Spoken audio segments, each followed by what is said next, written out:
আমাদের চোখও যদি সুন্দর হতো তাইলে আমরা বুঝতাম মানুষগুলো কত সুন্দর।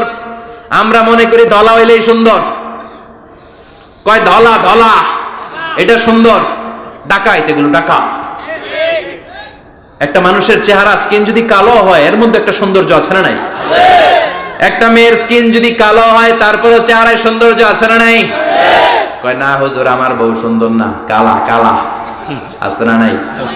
তুই ডাকাত। তুই কি ডাকাত? একজন মানুষের চেহারা যেরকমই হয় আপনি খেয়াল করে দেখবেন তারপরে তার অবয়বের মধ্যে একটা এক্সট্রা অর্ডিনারিটি আছে, কারোর সাথে কারোটা মিলে না। সুবহানাল্লাহ পড়েন। এজন্য প্রতিদিন স্ত্রীরে বলবেন, স্ত্রী তুমি সুন্দরী, তুমি অনন্যা, তোমার চাইতে সুন্দরী গোটা বিশ্বে কেউ নাই। কইবেন না? মুরব্বীরা কয় না, কইতাম না, আগে কইয়া ফেলেছি।